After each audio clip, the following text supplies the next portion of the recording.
So everyone, welcome. This is the North Central Climate Science Center's monthly check-in, December 15th of 2015, where we're going to hear from the 2013 funded projects, and then if there's anything remainder or related to the foundational science areas, we can kind of spend the last half hour or so dealing with those foundational science issues. So we have in 2013, we had funded the White Bark Pine work with Andy Hansen leading that up, and social ecological systems in southwest Colorado, and then the surrogate species in the Plains and Prairie Pothole region and wetland habitat mapping. All of those have been very interesting projects, doing very productive work and giving us a lot of information on merging climate with ecological response modeling, and now kind of coming to their third or fourth year, depending on when they started.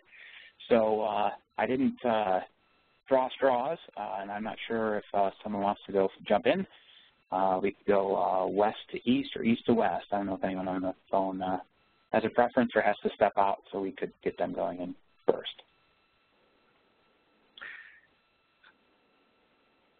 Well, I wouldn't mind going first. We'll go central and then west and then east. There we go.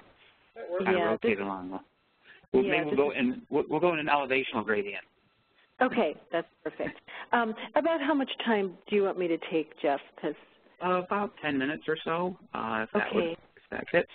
And I can make you presenter. Oh, are you going to show my screen? I gave you the control if you want to. It's up to you. Okay. You could just update or show your screen. I think I'd rather not, because I didn't really prepare anything, although I do have images. But, well, rather than just talk about the progress we've made in the last few months, I'd kind of like to recap the entirety of our progress, because it is rolling along, albeit, you know, a little bit more than we had hoped. We did have a slowdown because of some staff changes, but everything is proceeding as planned. So Helen Sofair has taken a Mendenhall position and is still working on our project, but not full-time. And so a lot of her portions were then transferred to Valerie Steen, who's working away and trying to finish her doctorate at the same time. The portion that Helen began on and that she's been able to complete and do some really nice work has to do with modeling the condition of the wetlands, or the, you know, the density of the wetlands, as you could say, relative to climate. And density meaning how many wetlands have water in them. And this is work she did using the U.S. Fish and Wildlife Service May pond count data and a lot of land use covariates, and also the CMIP-5 climate models. And she has a paper now in review in Ecological Applications. It was, they requested revisions, so it looks like it hopefully will fly in that paper. The findings that she had were not surprising to us, and because the geographical distribution of the wetlands is so important in this system, that's really what is driving where the future wetlands will be, is basically where the wetlands are now. But there will be most likely some decline in the number of wetlands, but the spatial distribution will probably not change a lot. I think a question that remains that we did not address is the hydro period question. But can everybody still hear me? Yes. Yep. Okay, I didn't know. I'm on my home phone. I didn't drive in today. I actually started driving in and turned around and decided it wasn't worth it. So I just wanted to make sure everyone could hear. Another piece of the puzzle is a smaller piece, and that was some work by Ben Rashford and Gordon Reese on modeling land use relative to economics and climate, and they have been able to complete their model, and in fact, Helen used their future land use coverage in the ecological applications paper, so that was pretty exciting. And they are, I think, putting the finishing touches on a manuscript for that, or they're somewhere in that process. And then the other work that's been going on is the work that, well, there's two more components to it. The work that Valerie Steen has been working on primarily for her PhD work is looking at species distribution models of the wetland-dependent birds, and I think she has about 30 species for which there's adequate BBS data, and modeling relative to land use and a number of covariates, including the CMIP-5 models as well. And she had put out an initial paper that was published in PLOS One that looked at projected changes in the ranges of these birds. And now she's really digging in a lot deeper, and I'm really excited about the work she's doing. She's looking at the components of uncertainty in these predictions. And so she is looking at the uncertainty that comes about based on which climate model you're using. She and Helen both randomly selected 10 of the CMIP-5 models. And Valerie's also looking at what is the uncertainty that comes just with your choice of covariates to use, because there's many different decisions internally on these processes in what covariates you use. And also, there's another concern about which threshold. So when you say birds will lose range, you have to say, well, the probability of occurrence goes from, you know, for example, more than 0.5 to less than 0.5, and maybe set a 0.5 threshold. But there's many other ways to do these thresholds that's in the literature. So she's looking at how that will influence the outcome. And then she's produced a really nice figure that shows for all these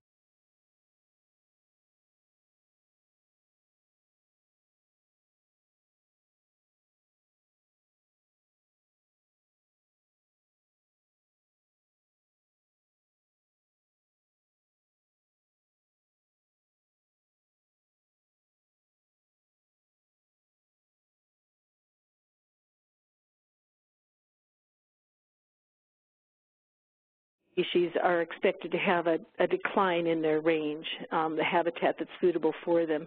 It's just a sort of a matter of how much, but all of them do decline. And the results are not terribly different from her earlier paper. So she's putting the finishing touches on that. I think they're looking at some multicollinearity issues in species distribution models. And by the time they get into that realm, it's so far beyond me. It's species distribution modeling has become a very complex science in and of itself. And then the last component is really sort of the unifying factor in our project, and that has to do with how we can specify perhaps surrogate species so that managers don't need to address every potential species out there. And Helen has been taking the lead on that, and she and Barry Noon, and we've kind of roped Kurt Flather into the process too. He and Barry have worked a lot on surrogate species, indicator species processes. And they're really focusing on having quantifiable and repeatable methods to doing this, and have looked at 3 different ways of clustering species. And so this will be all of the waterbird species. And they're clustering just based on co-abundance, you know, just from the BBS data.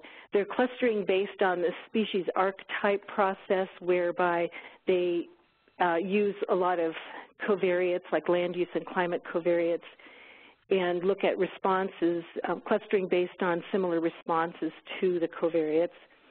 And then a third way is based on species traits, like just some of the innate traits that these species have, clutch size, where they build their nests, how far they migrate. And the species traits approach is something that's used very widely in lots of arenas. And so we're clustering based on all 3 of those, and then they found this amazing way to ensemble the clusters. And so that is hopefully going to be finished up after the semester ends. Barry's been a bit too busy to really delve into that, but they're going to be finishing up that whole clustering process. And then we're going to integrate that with Valerie's maps to see if these clusters that, that emerge from this ensembling make sense not only biologically, but in terms of the predictive responses that Valerie's maps are showing.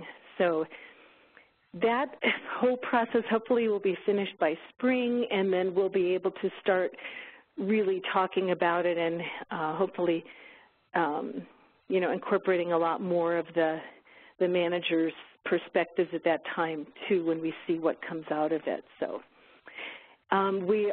we've asked for a no-cost extension so that we can continue this work, and we're hopefully going to have sort of a final rollout of the products summer or probably next fall. So that's my update. Great. Thanks so much, Susan. It's really great work. I've been tracking the first two papers, and I haven't seen much on the surrogate species, but that's certainly exciting. And I just wanted to ask, I'm guessing you're going to be bringing in Rick Nelson or others from the Plains and Prairie Pothole LCC, and just to sort of suggest we do that as kind of sooner rather than later. Like I said, I imagine you're doing some of that outreach already.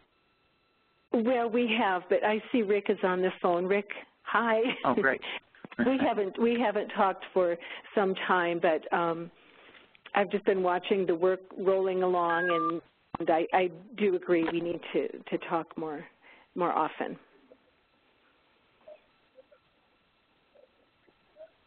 Great. And maybe I'd ask you, Susan, to think, and maybe when we get through the review for the other two projects, we've kind of gone from just starting to require data management plans and figuring out how we're doing reporting across the CSCs. And you guys had probably the steepest part of the learning curve. We tried to do that Confluence system, and now we're kind of going with the Google Sheets just to, you know, I don't know if anything we have to go over on the phone, but to kind of use these three projects as, you know, this was getting the ball rolling and how we've done management and how things have worked out. So open for comments on that, maybe when we're done with the reviews, or you can certainly take it offline. I'm just asking, since these three projects were kind of groundbreaking to get the ball rolling, not just the science, but understanding how this stuff is all played out. Yeah, I've sort of delegated a lot of the data management plan to Valerie, and I know Valerie's been working fairly closely with Leanne, and hopefully the data management plan is in order.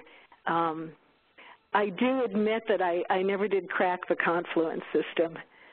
So, that's all right. I feel bad that we tried to introduce that. We started down that road before we sort of knew where this PDASH system was going, and I think. Oh, I know. There's so many systems and changes. So, yeah, we'll try to stay up on that. Yeah. All right. So I don't know who from the Southwest Colorado project is going to lead on reporting, and if so, I can give you the screen to share if that's useful. Yeah, Jeff, this is Nina. I think I'm the only one from our team on this call, and I have just a few slides that are just, you know, some just background kind of stuff. And yes, I also was going to do more, but I drove up from west of Loveland, and it was very exciting, and I didn't get here all that long ago. So, for those of you not in Fort Collins, we literally do have a lot of foot of snow on the ground that started around, I think, 4 or 5 a.m. So it's come quick and fast. And it's kind of windy, so you can't really see the road, but I got you. Right. So, Jeff, Nina, you're brave. Either that or just really dumb. So, Jeff, my question is, and I should have checked in with you before, do you want me to give an overview of, you know, the project sort of from when we started till now, or just more of an update on what we've been doing the past year? What's your preference as to how I use my 10 minutes? Maybe just briefly, we've got a few folks on the call that don't live, eat, and sleep the Climate Science Center, so maybe a little bit on, you know, where the project came from, but really is the focus on kind of where you are now and what's happening in the next couple of months as it winds down. Okay, sounds good. And so I just started my timer here. So This project, we call it Social Ecological Climate Resilience in Southwest Colorado, and that's sort of a list of partners. We have quite a few partners. I can't see your screen, Nina. Oh, you can't. It says it's sharing my screen.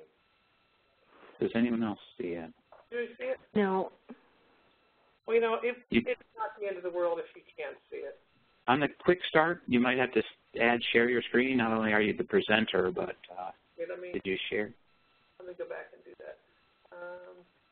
Let's see. Quick start. Share screen.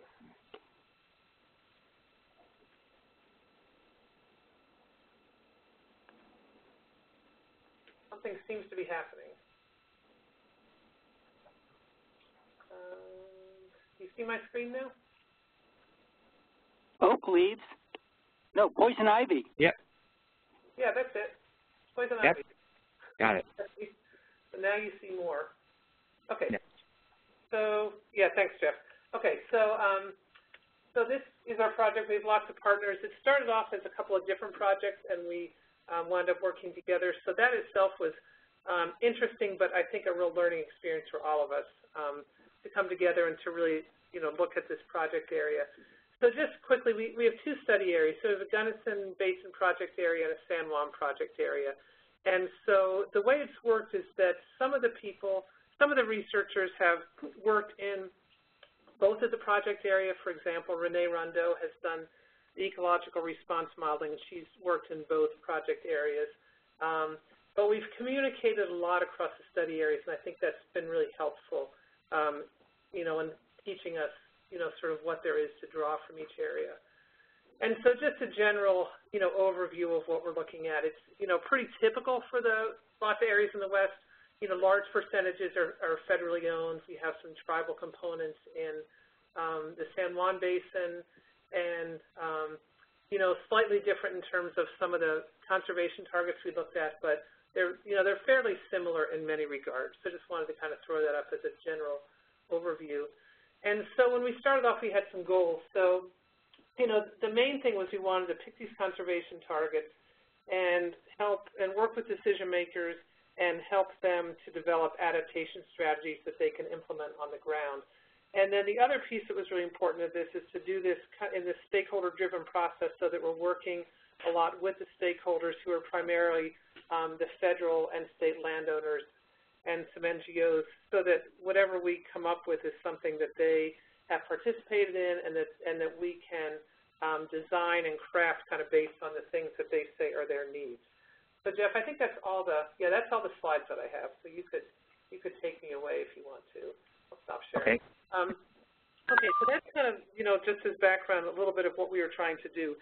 So, so our first year or two, some of the things that we did are that we worked with the partners to select our conservation targets. So we wanted to do adaptation strategies in relation to specific targets, and we wound up with things like pinning juniper, Seep Springs and wetlands in San Juan, and spruce fir and sagebrush in the Gunnison Basin. So we worked with those, we worked with stakeholders to select those targets, and then a couple of different things happened. So Renee Rondeau did a lot of the ecological response modeling to look at predicted responses of some of these conservation targets in light of climate change projections. Imtiaz Rangwala with the Western Water Assessment and NOAA did the climate modeling, so that was what Renee could use in her work. And then we did a series of interviews of managers and decision makers in both basins and asked them questions about their responses to climate change and those targets that had been selected, and really tried to get a sense of what it meant to them, what they thought about adaptation, some of those kinds of things. And so and then we also developed these narrative scenarios. So we used the results of what we knew about the social system and the economic system and the climate modeling that Imtiaz did and the ecological response models that Renee did, and we came up with like these one-page narrative scenarios. One was for hot and dry, warm and wet, and feast and famine. And we had some workshops where we had people respond to those scenarios and say, and ask them, what would this mean to your livelihood? What would this mean for your land management activities?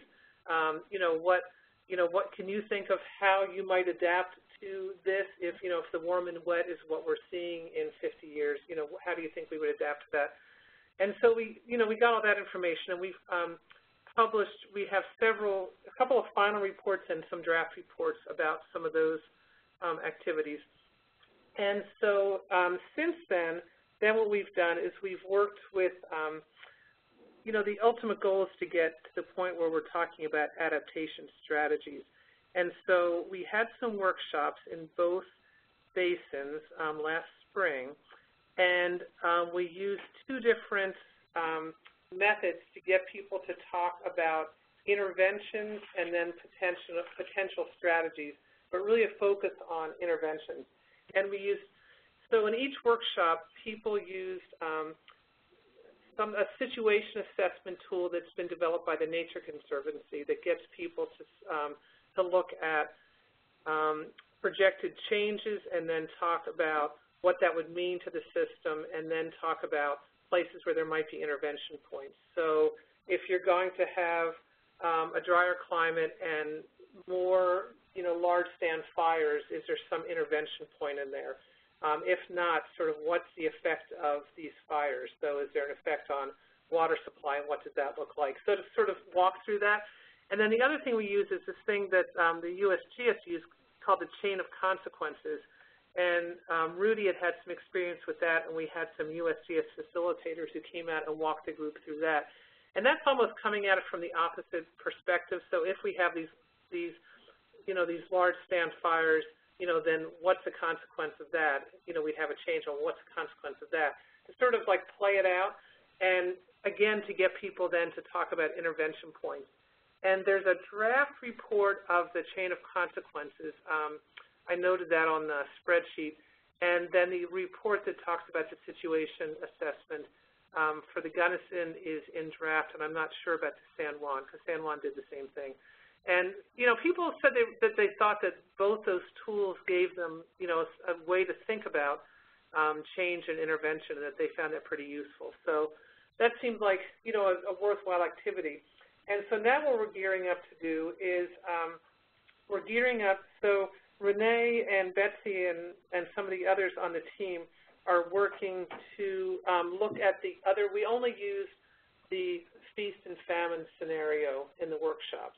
And so they're working to look at the other two scenarios, because if people are going to be talking about adaptation strategies at the workshop, one thing that people noted in the chain of consequences and the situation assessment was that they really would have liked to have worked with the other scenarios as well. So, so folks are working on looking at some of the consequences and intervention points of those scenarios. And then what we will do in early spring is have workshops with, with the stakeholders, and work through a process of having them actually develop adaptation strategies. And so that's, we're sort of in the midst of planning for that now. Our team was able to participate in the adaptation for conservation training last week that the Wilderness Conservation Society offered. And we had a couple of our partners here. We had a Forest Service participant from the San Juan, and we had a BLM participant from the Gunnison. And that was really helpful, because I think, as we start to talk about adaptation strategies, it's nice to have the reality check of people who are on the ground and actually have to do this. I mean, we could make up the coolest things in the world, but, other people actually have to do them. So we're trying to keep that in mind. And then another piece we're working on as kind of the institutional analysis piece is talking to people at the state and national level in the agencies who would be decision makers or policy makers about adaptation and adaptation strategies, and talking to them about what they see as being some opportunities and barriers to adaptation, because we got some of that information from the interviews that were done by Karina Wyborn and Katie Clifford. So we're trying, and because we think that'll be really useful information as we work with these folks adaptation strategies to have a view of, what people see as being feasible at different levels of the organization. That's 10 minutes and 10 seconds, so should I stop? Is that good? Yeah, probably, or I think that's a great overview.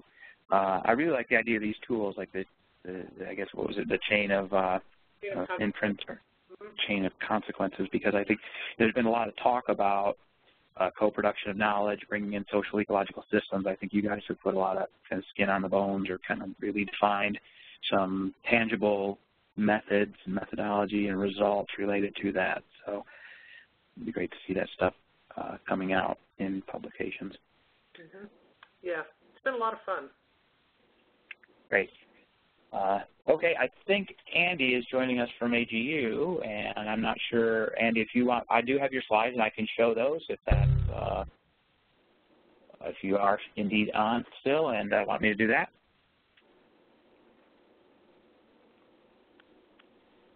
Maybe muted.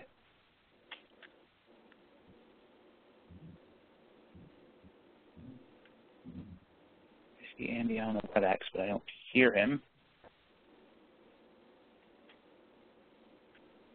And I don't know if there's anyone on his team that would like to speak to the slides. Kathy Whitlock is kind of a co-PI with Andy.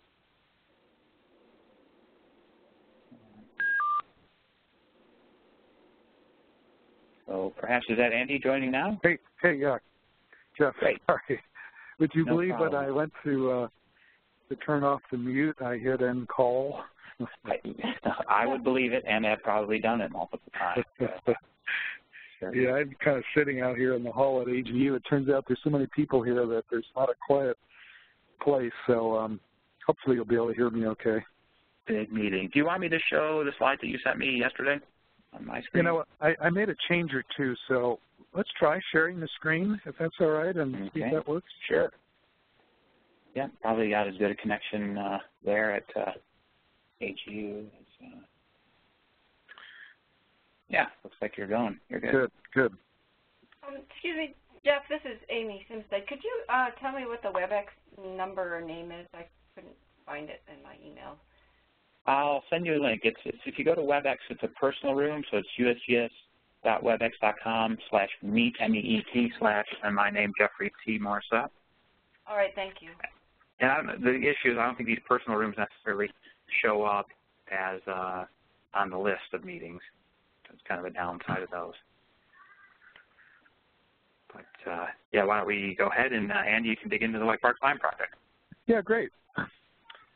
So I guess we're fundamentally asking questions about how vulnerable white bark is to climate change in Greater Yellowstone, and then in close collaboration with the management community, trying to assess where the treatments that they've devised could best be placed in the landscape to be effective for maintaining white bark under climate change. So I'll just briefly review kind of past results and then get to the current activities. So basically we had reviewed, did a meta-analysis of previously published climate envelope modeling studies on trees in the Northern Rockies, and concluded that white bark was indeed the most vulnerable based on that analysis. So we then followed that up with our own climate envelope modeling in Yellowstone for white bark, the work that Tony Chang did, and of course found, particularly under RCP 8.5, a major reduction in area of suitable climate for that species. The work was to be couched in terms of the paleo record as well, and work by Kathy Whitlock's group, shown on the right of this slide, the gray line at the bottom here, I guess I'm not able to use my pointer, is basically showing that, sorry? You can see the pointer.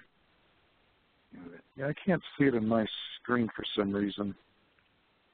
Anyway, the line on the bottom is for 5-needle pine abundance, and it's pretty much, showing that whitebark was present throughout the Holocene despite a period of warmer climate, suggesting that perhaps whitebark can tolerate warmer conditions than the climate envelope modeling based on more recent times would suggest. And this has been an interesting point of discussion relative to vulnerability and management. If we move on then to more recent work, basically we've interacted quite a bit with the Greater Yellowstone Coordinating Committee's Whitebark Pine Subcommittee. They're the ones, that for 10 years now have been developing a strategy for managing whitebark. It was published in 2011. And they've largely been revisiting that strategy in light of the variety of climate change-related studies that have been done in the last 5 years. Jeff Hickey's work and Geneva Chong's work and our work and so forth. And that led to a publication in a book we're doing basically by the subcommittee, shown here on the left side of this slide, where they really tried to think about how the climate-related work might inform their strategy. And so, for example, shown here in this planning site assessment checklist are reference to climate suitability as being one of the screens they would use for deciding where to plant. And then, again, working with the subcommittee, particularly Kristen Legg, and then Bob Keene has joined in our effort. We have a paper submitted that summarizes the treatments that have been done to date across GYE. That's in this table, and you probably can't see it very well, except to see that almost all the work that's been done has been in the multiple use zones of the national forest lands and the BLM lands, and quite little in roadless areas, and especially in wilderness areas, due to all the normal constraints. And even when you put it all together, the area treated is really tiny relative to the range of whitebark in the system. So one big implication is that likely this work needs to be scaled up to more acreage to hopefully be effective. And then in this this analysis is part of this policy piece where we basically review the latest climate science findings and try to draw implication for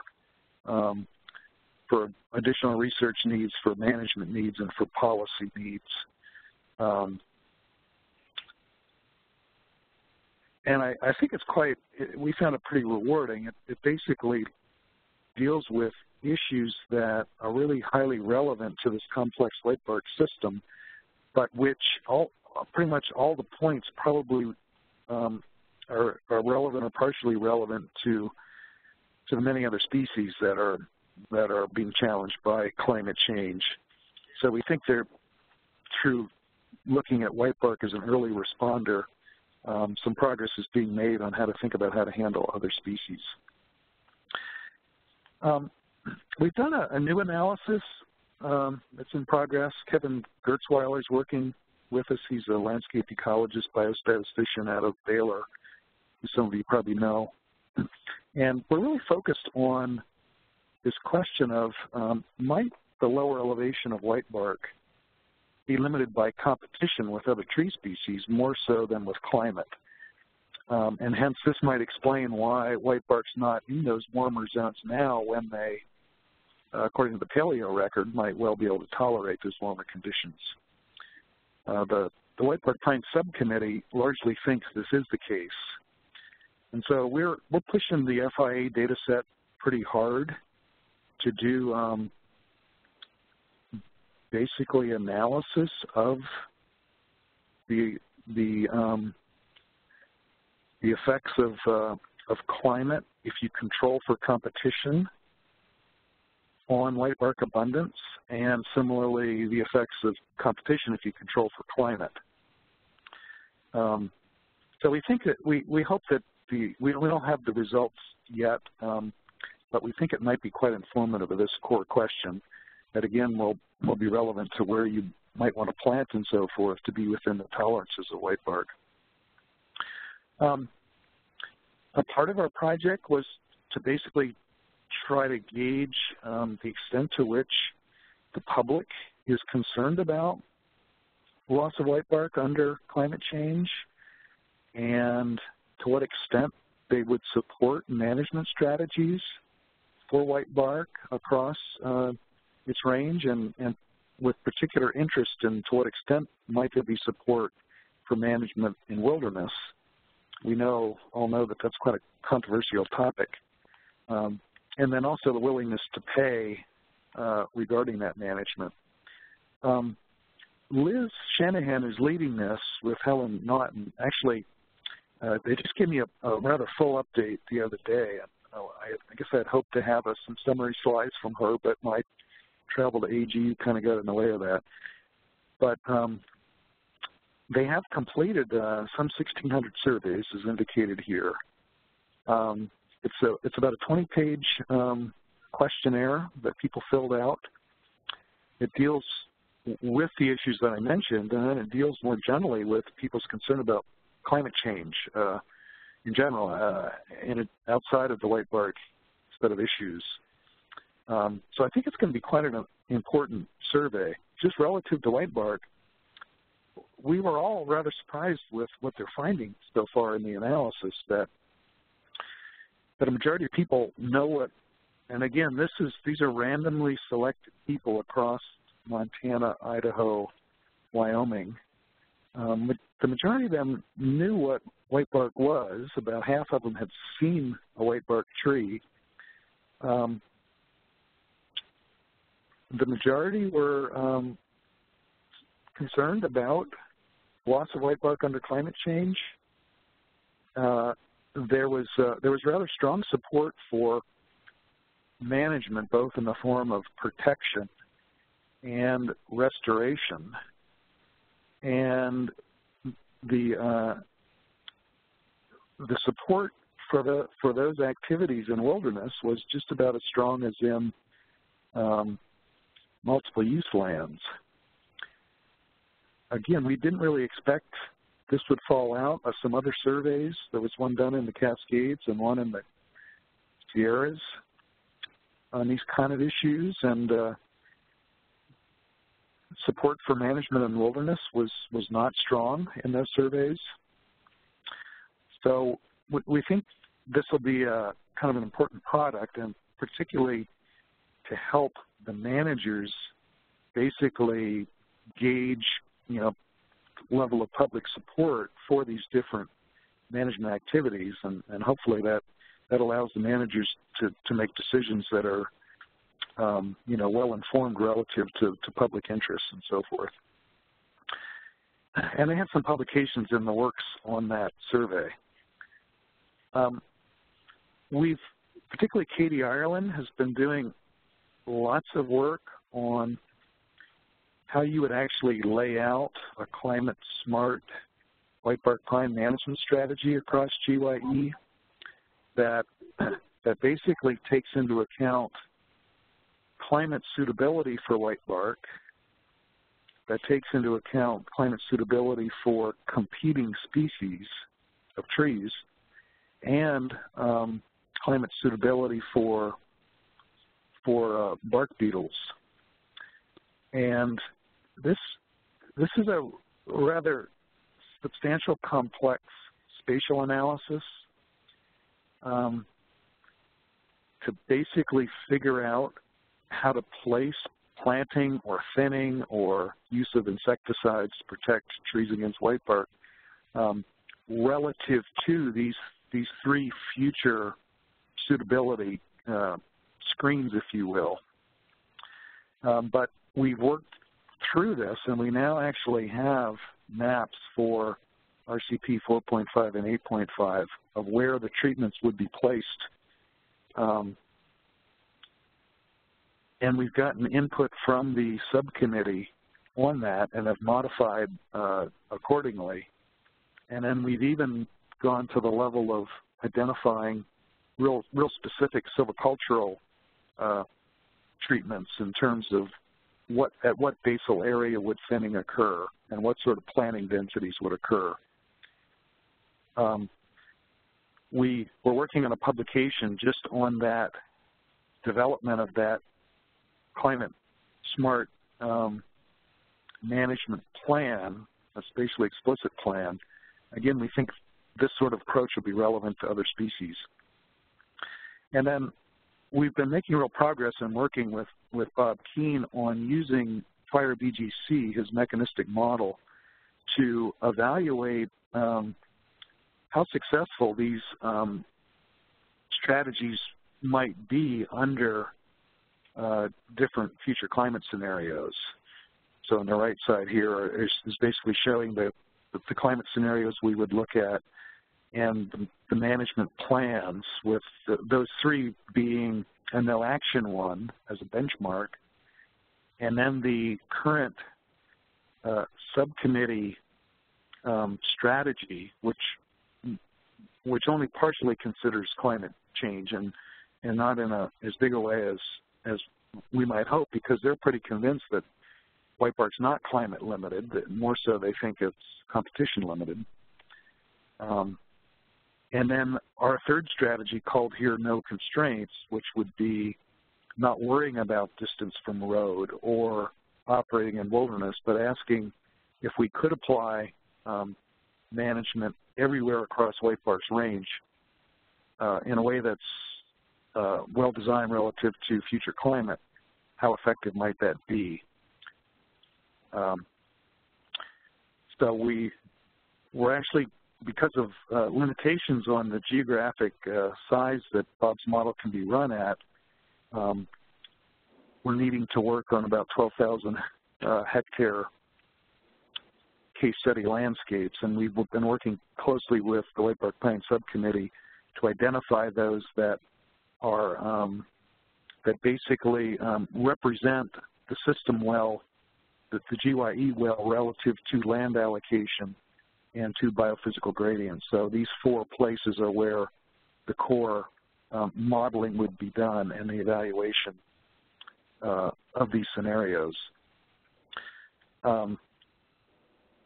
And finally, of course, where this is all aimed at trying to provide information back to the subcommittee on, again, how best to execute how best to place their management treatments in the landscape to be effective under projected future climate. So basically that would mean a modification of that 2011 strategy, and they're of course quite interested in getting all these results, and hence that's why they're working with us in order to hopefully lead to kind of closing that climate adaptation loop and actually executing management that makes sense in the context of climate change. So pretty much everything's on track, and we continue to be quite excited about the opportunity to complete this. So I think that's mostly what we're up to now. Excellent. Thanks, Andy.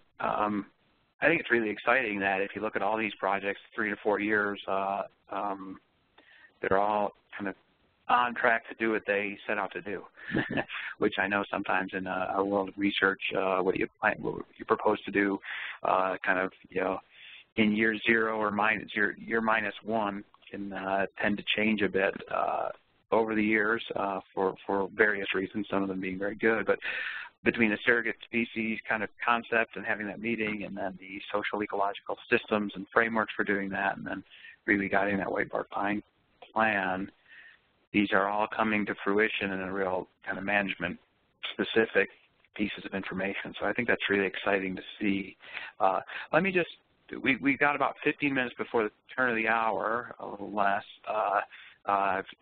I've been perusing the monthly check-in spreadsheet. I appreciate people updating that with meetings, products, and And then the thing we added last month to add the students or early career professionals, it looks like people have done that, and again, that's appreciated.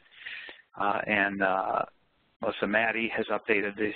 I think she provides a number of how much the project has been spent down. Just to call your attention to that, the USGS rule is that no new money comes in until 75% or more is spent down.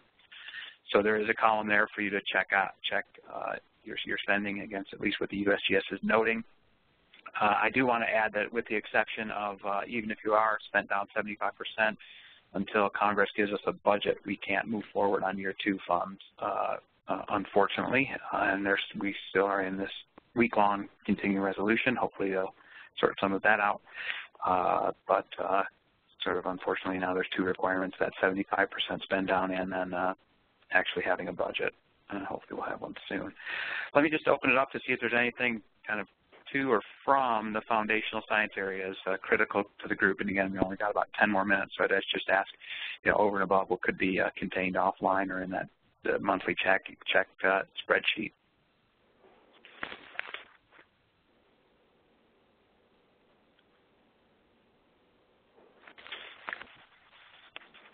Well, unless someone's on mute and or hung up. Hey, Jeff. Andy here. I thought I might just mention this to be of interest to the various collaborators. I was just talking to Paul Stoy yesterday. He's kind of a bioclimatologist at MSU. He's been working quite a lot in the High Plains region, basically with the hypothesis and evidence to support it that summer temperatures have actually been cooling in the eastern portion of our domain, as well as in the equivalent area in Canada, and that they think there's a significant influence on precipitation in the region associated with the reduction in fallow lands under changing agriculture, due to the warming temperature allowing change in crop types and some other CRP-type policy changes. I guess he just got an NSF career grant to work on this, and they've got a couple of human systems proposal. Anyway, it seemed really, really relevant to a lot of the issues that we're all working on and discussing. And I was going to try to get more detail from him and maybe see how we could maybe share it with the group. So I just wanted to mention that. Yeah, thanks. I think there might be, maybe we could take it offline to connect that project with what Chris Anderson as a climatologist is doing and stepping up as PI of what was led by David Hennessy on the crop rotation or land irrigation switching.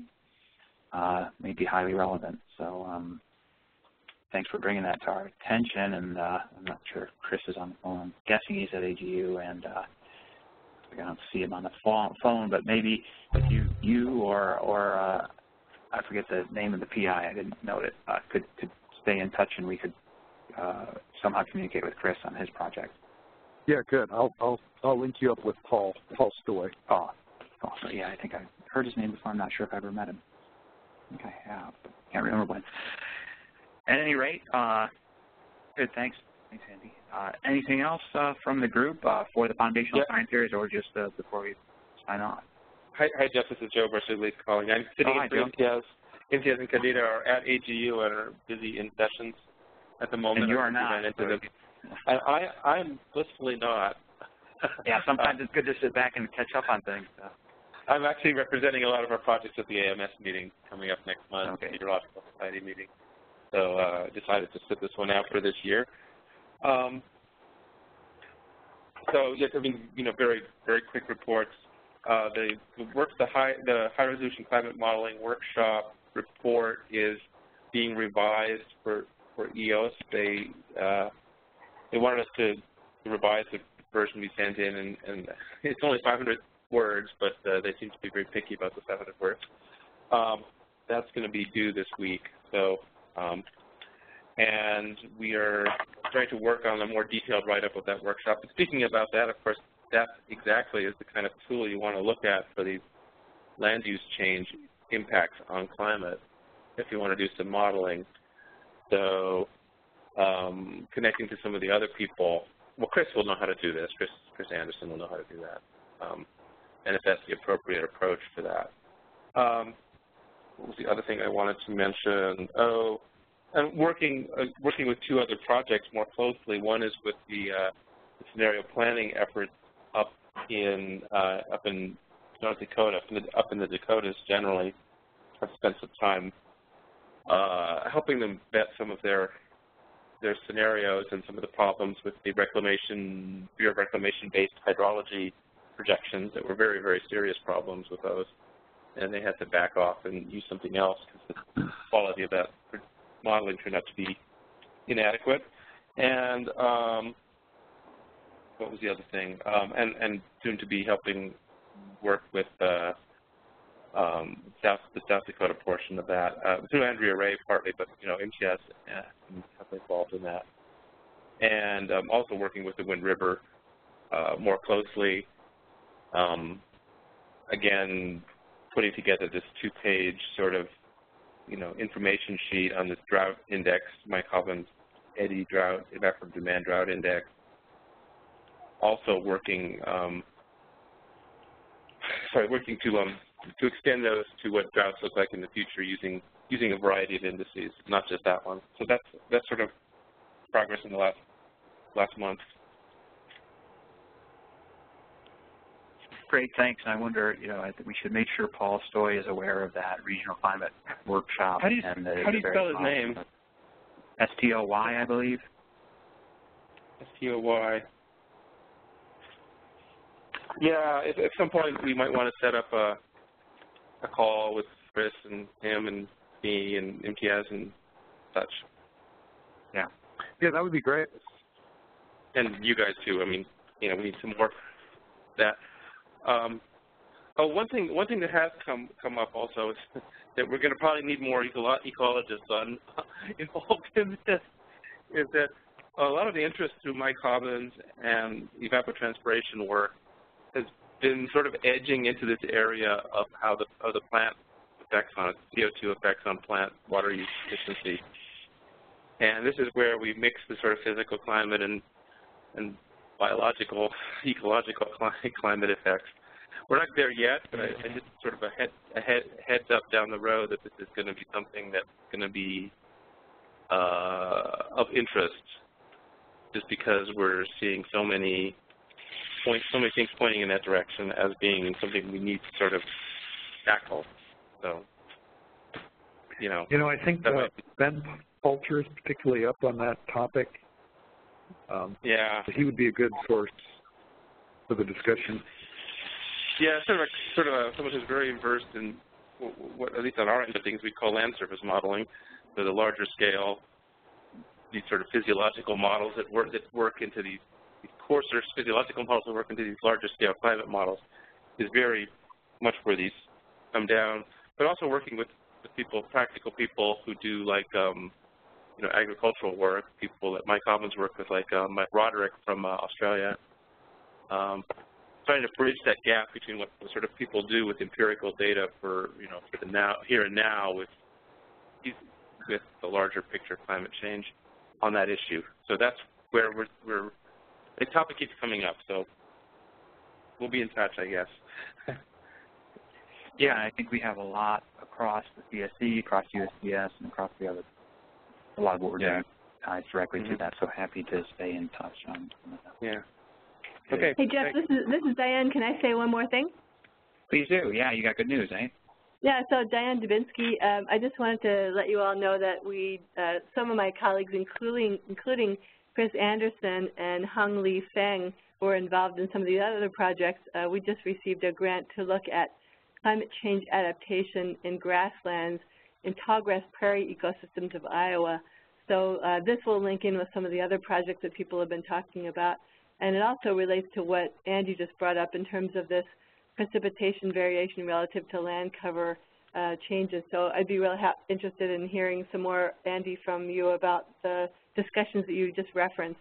And then I talked to Jeff about potentially having us talk about this project sometime in the future, but we haven't. We just heard about this yesterday, so we're just beginning to think about what we're going to do next. Congratulations. Sounds exciting. Yeah. That's great.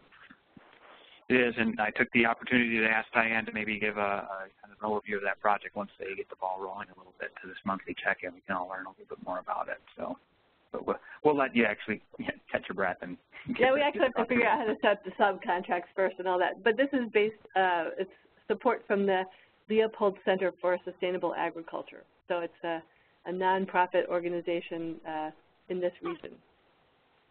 Yeah, congrats. Yeah. So anyway. I'll be curious to think about how all these connections can be made among these different projects, and maybe we can interface. And I'm sure I know Chris is traveling today, so that's why he's probably not on the phone. But we'll hear some more about how all these pieces will be connected. Thanks. Great.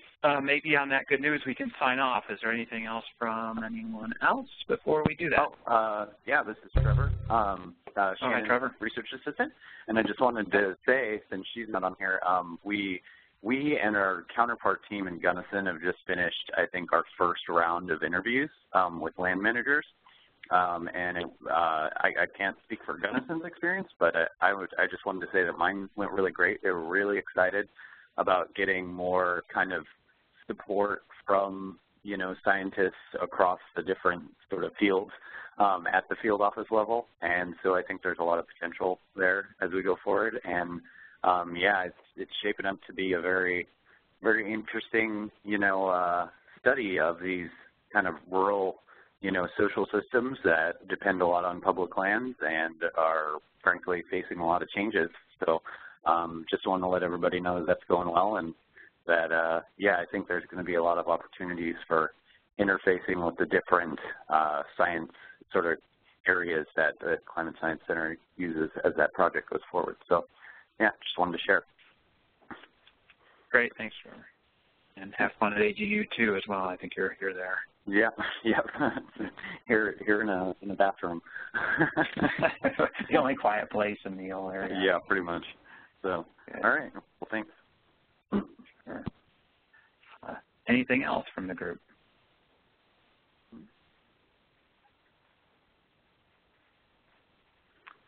Okay, with that, I will thank people for joining. I know that it's crunch time at universities with finals. We had snow here in AGU that a lot of folks are at, so appreciate taking the time, and we'll sign off and talk again with a monthly check-in. Just let me check quickly before I say the wrong thing, but that's for January 26th. We'll do that then. And look forward to talking then. And happy holidays and New Year. Until then. Great. You too. Thank you. Take care. Okay, thanks. Bye, all.